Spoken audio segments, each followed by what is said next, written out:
gis nga Sénégal am na ñu naan dañ criminaliser góor jigéen dañu criminaliser viol dañu criminaliser sax vol de bétail. nuyu naa leen gars yi dafa am lu ma leen bëgg a laaj ñenn ci yéen masu leen gis seen koñ ñu jàpp benn sàcc dóor ko ba mu dee ku sàcc ginaar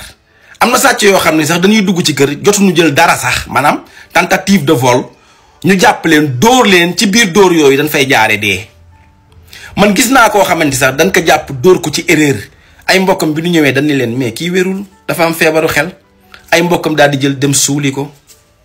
léegi damay laaj lan moo tax du ñu criminaliser ñi nga xam ni ñooy def ay détournement de fonds publics ay détournement de l'argent contribuable ñi nga xam ñooy def ay blanchiment de capitaux jàpp suñu suuf sii di ko saax-saaxee nu mu leen neexee lan moo tax du ñu criminaliser loolu. benn élite classe bu fi nekkoon intouchable depuis 1960 ba léegi di sàccal alalu réew mi ay milliards yi nga xam ni moom lañu waroon def ci hôpitaux yi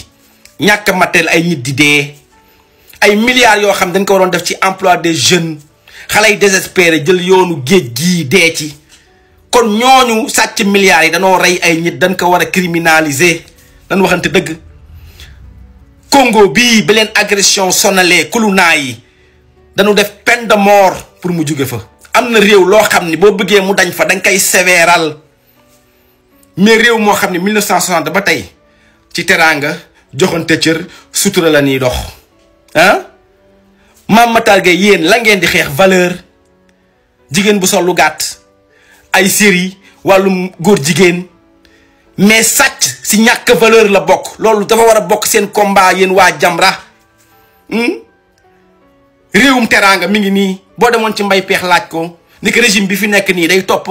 ñi nga xam ne ñoo sàccoon suñuy milliards loo ci xam danaa la ah Sénégal day réewum teraanga la réewum sutura la ñooñu nañ leen suturaal comme loolu jàll na ñu xool suñu kanam te liggéey réew mi loolu lay wax. nga laaj Oustaz Modou Fall mu la ñooñu ñoo tay yéen da ngeen soxor loolu seen liggéeyu ndey la xam nga moom dafa arrogant. benn nit nekkoon fi bu puissant ku ñuy wax Farba Ngom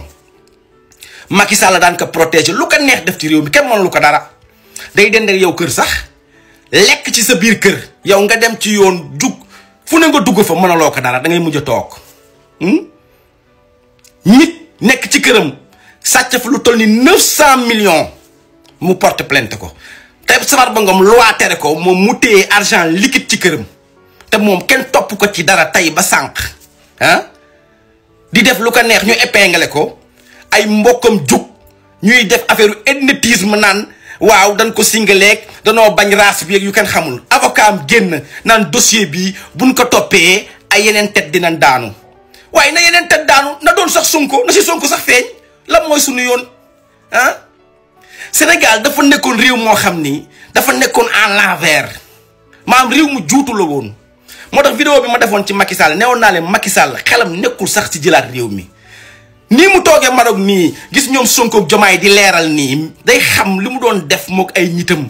moo tax Macky Sall du tegaat fii tànkam ay Farba Ngom yii ak ñeneen ñi war a ñëw dafay xool loolu dafa bokk ci li nga xamante ni moom da koy naqari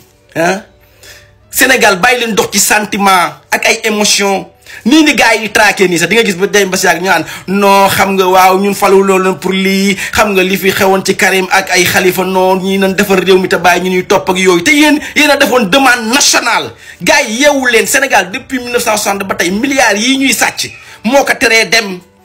régime bi buñ ci dellu ginnaaw nañ leen jàpp kun ci jàpp nañ la dugal ci kaso bi. joxe hélas.